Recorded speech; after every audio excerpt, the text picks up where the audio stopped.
Fala aí, galera, beleza? Vamos dar uma olhada aqui no que seria um circuito em série. Legal? O que é um circuito em série? Um circuito em série é você pegar um fio. O que é um fio? Como se fosse um cilindrinho aqui, né?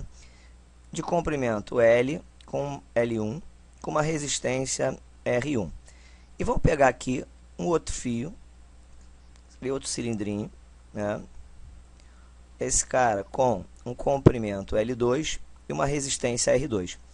O que é colocar em série, né? Colocar em série significa pegar esse cara aqui, colocar junto do outro. Ou seja, o que eu criei na verdade então? Eu criei agora, né, um novo fio, que é um fio, ó, com este tamanho. Ou seja, como se eu tivesse um fio com esse tamanho todo. Então, esse fio aqui, né, que é o fio verdinho, ele é um fio equivalente.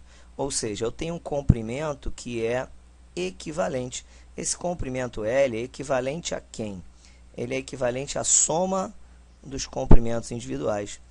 Só que o que acontece? Você deve ter visto aí, né, que a resistência, ela depende da resistividade, do comprimento e da área. Então, o que eu tenho aqui é a resistência, ela é diretamente proporcional ao comprimento. Então, a soma dos comprimentos, né, vai me dar uma proporcionalidade em relação à soma das resistências. Ou seja, a resistência equivalente vai ser também a soma das resistências individuais. Isso aqui a gente representa naquele desenho tradicional, né?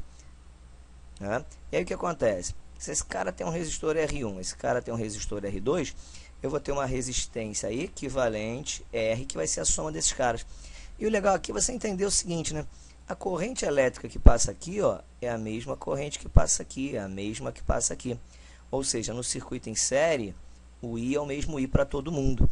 Ah, mas e a voltagem? Não, a voltagem não, porque a voltagem ela vai caindo, né? A sua DDP, né, que é a tensão, a voltagem, ela vai cair ao passar pelo R. Isso quer dizer o seguinte, fios ligados, né? Fios ligados numa bateria, na tensão qualquer, se não tem resistência, eles têm o mesmo potencial. Então, por exemplo, né, vamos imaginar que aqui eu tenha, sei lá, 5 volts. Daqui para cá, ó, não tem resistência. Então, aqui eu teria 5 volts também. Aqui eu teria 5 volts também. Agora, ao atravessar isso aqui, quando a corrente atravessa, ele vai perder esse potencial. Então, aqui não vai ter mais 5 volts, ele vai ter um valor menor. Por exemplo, sei lá, 3 volts. Então, ele usou esses 2 volts. É isso que acontece aqui. Ao atravessar esse resistor, a corrente é a mesma, mas ele vai ter um potencial U1. Ao atravessar aqui, ele vai ter a mesma corrente, mas um potencial U2. E aí, o potencial que esse cara gasta é exatamente a soma desses dois aqui, legal? E outra coisa importante é perceber que isso é um circuito dependente, né? Você imagina, se um resistor fosse uma lâmpada, o outro resistor fosse outra lâmpadazinha. Se você abre o circuito aqui, né? Se você apaga esse contato, como é que a corrente elétrica vai passar por ali, né? Não tem como a corrente elétrica passar aqui. Ela vai chegar aqui aberto.